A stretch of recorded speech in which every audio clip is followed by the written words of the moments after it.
សួស្តីអ្នកទាំងអស់គ្នាសូមស្វាគមន៍មកកាន់វីដេអូថ្មីមួយទៀតបាទអញ្ចឹងនៅក្នុងវីដេអូនេះយើងនឹងជជែកគ្នាអំពី Galaxy Note9 បាទអញ្ចឹងតើមានអ្វីខ្លះដែលថ្មីដែលក្រុមហ៊ុន Samsung នាំមកនៅក្នុង Galaxy Note9 នេះបាទអញ្ចឹងបើសិនជាតាមព័ត៌មានដែលយើងមើលឃើញនៅក្នុងអ៊ីនធឺណិតដែលគេផ្សាយមកថាណាបាទគេថា Galaxy Note9 នេះមានរាងចេះមានរាងចោះអញ្ចឹងទៅបាទអញ្ចឹងបើសិនជាយើងសំអាងទៅលើព័ត៌មានទាំងនោះបាទអញ្ចឹងយើងឃើញថា Samsung Galaxy Note9 នេះវាអត់មានអីពិសេសជាង Galaxy Note 8ទេចំពោះការរចនាម៉ូដផងវាបាទអូខេអញ្ចឹងឥឡូវនេះយើងនឹងនិយាយអំពីការរចនាម៉ូដរបស់ទូរស័ព្ទហ្នឹងតែម្ដងមានន័យថាទៅលើ design ផងវាបាទអញ្ចឹងបើសិនដូចតែខ្ញុំបាននិយាយមកអញ្ចឹងណាចំពោះការរចនាម៉ូដរបស់ Galaxy Note9 នេះបាទវាមានរាងប្រហែលគ្នាស្តៀងគ្នាទៅនឹង Samsung Galaxy Note 8មែនទែនគ្រាន់ថាមានការ update តិចតួចទៅលើ fingerprint ពីមុនមកក៏ដាក់នៅខាងកែមកាមេរ៉ាខាងនេះដែលធ្វើឲ្យមនុស្សមួយចំនួនពិបាកក្នុងការដោះសោដោយប្រើ fingerprint បាទអញ្ចឹងឥឡូវនេះគាត់តម្លាក់ fingerprint របស់គាត់ហ្នឹងមកដាក់ក្រោមកាមេរ៉ាវិញបាទអញ្ចឹងប្រហែលជាមានលក្ខណៈប្រសើរជាងមុនបាទអញ្ចឹងឥឡូវនេះយើងនិយាយចំពោះអេក្រង់ទូរស័ព្ទហ្នឹងបាទអញ្ចឹងយើងឃើញថា Samsung Galaxy Note9 នៅពេលនេះមានទំហំអេក្រង់ 6.3 អ៊ីនជាមួយនឹង Super Amoled Infinity Display ជាមួយនឹងកម្រិតអេក្រង់ផងហ្នឹងគឺ Quad HDplus បាទ Super Amoled Quad HDplus បងប្អូនដឹងហើយណាបាទអញ្ចឹងថាអេក្រង់របស់ Samsung មួយនេះវាល្អប៉ុណ្ណាហើយចំពោះអេក្រង់ 6 អ៊ីន 3 របស់ Samsung Galaxy Note9 នៅពេលនេះក៏មិនមាន notch ឬក៏ក្បាលឆក់ដូចទៅនឹងទូរស័ព្ទផ្សេងៗដែរនេះពិតជាល្អមែនទែនសម្រាប់ខ្ញុំហើយសម្រាប់បងប្អូនមួយចំនួនដែលគាត់មិនចូលចិត្ត notch មានចំណុចល្អជាច្រើនដែលយើងតែងតែឃើញនៅលើ Samsung Galaxy S9 S9 Plus ហើយនិង Samsung Galaxy Note 8កាលពីឆ្នាំទៅដែរអញ្ចឹងយើងឃើញថានៅឆ្នាំ2018នេះ Samsung Galaxy Note9 នៅតែមានចំណុចល្អទាំងនោះឧទាហរណ៍ដូចជានៅតែមានរុនដោតកាសនៅតែមានរុនដើម្បីបំពេញ memory របស់យើងបើសិនជាបងប្អូនត្រូវការថែម memory អីបាទអញ្ចឹងចំណុចទាំងនោះកម្រមានមែនទែនចំពោះទូរស័ព្ទដែលគេបញ្ចេញនៅក្នុងឆ្នាំ2018នេះអូខេអញ្ចឹងឥឡូវនេះយើងក៏លេចមើលទៅលើចំណុចថ្មីៗដែល Samsung បានដាក់នៅក្នុង Samsung Galaxy Note9 នេះបាទអញ្ចឹងយើងឃើញថាអ្វីដែលថ្មីហ្នឹងគឺយើងមើលឃើញទៅលើ speaker របស់វានៅពេលនេះគឺយើងឃើញហើយថា speaker នៅលើ Samsung Galaxy S9 ល្អមែនទែនមានទាំងខាងក្រោមហើយនិងខាងលើអាហ្នឹងគេហៅថា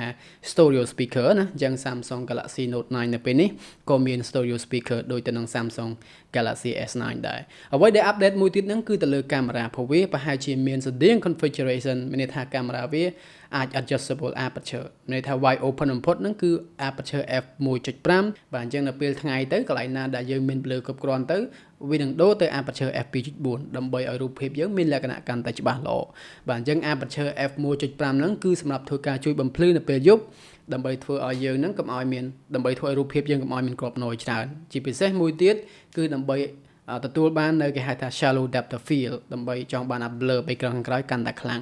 បាទអញ្ចឹង Samsung Galaxy Note9 នៅពេលនេះបាទមាន configuration កាមេរ៉ាហ្នឹងណាគឺស្តៀងគ្នាទៅនឹង Galaxy S9 Plus មែនទែនប៉ុន្តែប្រហែលជាមានការអភិវឌ្ឍតិចតួចទៅលើ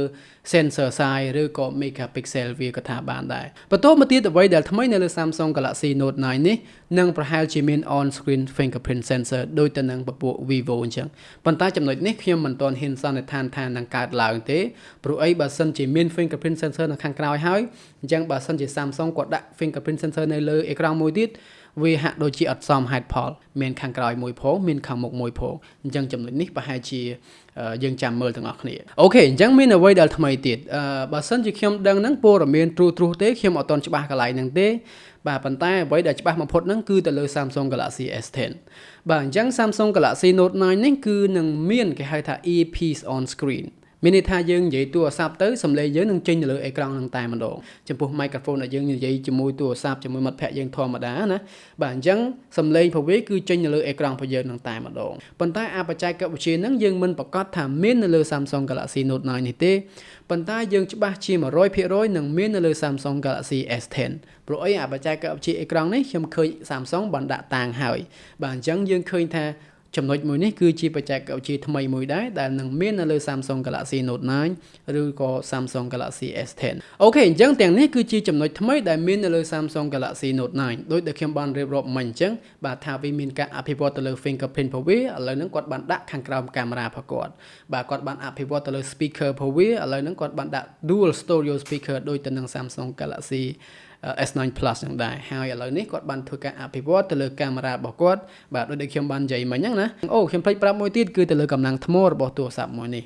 បាទអញ្ចឹង Samsung Galaxy Note 9 ហ្នឹងនឹងមានកម្លាំងថ្មរហូតដល់ទៅ 4000 mAh ណោះបាទអញ្ចឹងវាប្រហែលជាកាន់ល្អជាងមុនអញ្ចឹងក្រៅពីនឹងទៀតយើងឃើញថាវានៅតែមានចំណុចស្តីងគ្នាទៅនឹង Samsung Galaxy S9 Plus ឬក៏ Samsung Galaxy Note 8 ចឹងដែរបាទវាអត់សូវមានអីជាលក្ខណៈរំភើបនោះទេបាទអញ្ចឹងយើងឃើញថាវានៅតែមានប្រព័ន្ធការពារទឹក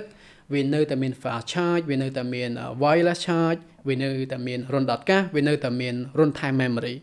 អូខេអញ្ចឹងឥឡូវនេះខ្ញុំសូមនិយាយអំពីកម្លាំងម៉ាស៊ីនរបស់ Galaxy Note 9 មួយនេះបាទអញ្ចឹងយើងឃើញថាចំណុចនេះប្រហែលជាមិនសូវជាមានលក្ខណៈពិសេសអីទេបាទព្រោះអីយើងឃើញថា Qualcomm មិនទាន់បានបញ្ចេញកម្លាំងម៉ាស៊ីនថ្មីនោះទេបាទអញ្ចឹងកម្លាំងម៉ាស៊ីនដែលខ្លាំងនៅក្នុងឆ្នាំ2018នេះគឺនៅតែ snapdragon 845ដែលមានហើយនៅក្នុង Samsung Galaxy S9 S9 Plus ឬក៏ទូរស័ព្ទផ្សេងទៀតបាទអញ្ចឹងយើងឃើញថាចំពោះកម្លាំងម៉ាស៊ីនវិញនេះបើសិនជាបងប្អូនចង់ដឹងថា Galaxy Note 9 នឹងមានកម្លាំងម៉ាស៊ីនអីគេបាទបងប្អូនមើលទៅលើ Samsung Galaxy S9 S9 Plus ទៅបាទអញ្ចឹងកម្លាំងម៉ាស៊ីនវាគឺដូចគ្នាបែបបិទតែម្ដងតែប្រហែលជាខុសត្រង់គេហៅថា clock speed per way អាចកថាបានដែរអញ្ចឹងយើងអត់ទាន់ដឹងទេណាព្រោះអីដូចខ្ញុំនិយាយមកអញ្ចឹងថាអត់ទាន់មានកម្លាំងម៉ាស៊ីនណាថ្មីពីក្រុមហ៊ុន Qualcomm នោះទេបាទហើយ Samsung ខ្លួនឯងផ្ទាល់ក៏ដោយក៏អត់ទាន់មានប្រកាសថាខ្លួននឹងមានកម្លាំងម៉ាស៊ីនថ្មីដែរអញ្ចឹងកម្លាំងម៉ាស៊ីននៅលើ Samsung Galaxy Note 9 នេះគឺ Qualcomm Snapdragon 845ដែលមាន RAM 6GB ឬក៏ 8GB ក៏ថាបានដែរដែលមាន memory របស់វាហ្នឹងគឺចាប់ពី 128GB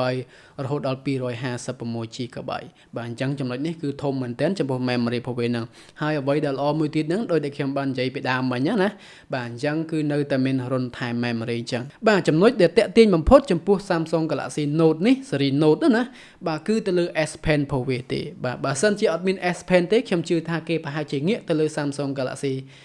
series S ច្រើនជាងហើយបាទអញ្ចឹង Galaxy Note 9 នេះ main selling point របស់វាហ្នឹងគឺទៅលើ Note គឺទៅលើ S Pen របស់វាហ្នឹងឯងព្រោះអីក្រៅពីហ្នឹងទៀតវាមានលក្ខណៈសម្បត្តិស្តីងគ្នាទៅនឹង series S មែនទែនហើយវាដើរក្រោយ series S តិចតួចទៀតណាចំពោះបច្ចេកវិទ្យាវាបាទអញ្ចឹង series S ចេញមុនបាទអញ្ចឹងបើសិនជា Galaxy Note នេះអត់មានណាបិចហ្នឹងទេអញ្ចឹងខ្ញុំគិតថាមនុស្សភាគច្រើនគាត់ប្រហែលជាទៅរក Galaxy S ហើយបាទអញ្ចឹងដោយសារ Note ហ្នឹងគាត់មានបែប unique ផ្សេងបែបរចនាម៉ូដបែប style គេហៅថា stylish ណាបាទអញ្ចឹងនេះគឺជាចំណុចដែល Samsung Galaxy Note នឹងមានការតាក់ទាញខ្លាំងមែនទែនអូខេអ្នកទាំងអស់គ្នាអញ្ចឹងខ្ញុំដូចជាអត់មានអ្វីទៅនិយាយទៀតទេចំពោះ Samsung Galaxy Note 9 នេះបាទដោយដែលខ្ញុំប្រាប់បងប្អូនមកអញ្ចឹងវានៅតែរក្សាកម្លាំងម៉ាស៊ីន Snapdragon 845បាទវានៅតែរក្សាបែប bot នៃការរចនាម៉ូដរបស់ Samsung Galaxy Note 8បាទប្រហែលជាមានការអភិវឌ្ឍតិចតួចទៅលើដោយដែលខ្ញុំបាននិយាយមិញណាបច្ចេកវិទ្យាថ្មីមួយចំនួនហើយនឹងមានការកែតម្រូវទៅលើកាមេរ៉ាហើយនឹង fingerprint sensor របស់វាបាទអញ្ចឹងពេលនេះខ្ញុំគិតប៉ុណ្ណឹងសិនបងប្អូនណាបាទអញ្ចឹងបើសិនជាបងប្អូនចង់តាមដានជាមួយខ្ញុំទៀតបាទកុំភ្លេចជួយចុច subscribe ឲ្យខ្ញុំមួយផងហើយ like បើសិនជាចូលចិត្តនៅការងារដែលខ្ញុំធ្វើនៅក្នុង YouTube នេះបាទបើសិនជាមានសំណួរពាក់ព័ន្ធអីអាចដាក់ comment នៅខាងក្រោមមកខ្ញុំនឹងព្យាយាមឆ្លើយទៅកាន់បងប្អូនបាទឲ្យកាន់តែលឿនតែម្ដងបាទអញ្ចឹងពេលនេះខ្ញុំគិតជម្រាបលាប៉ុណ្ណឹងសិនបាយបាយ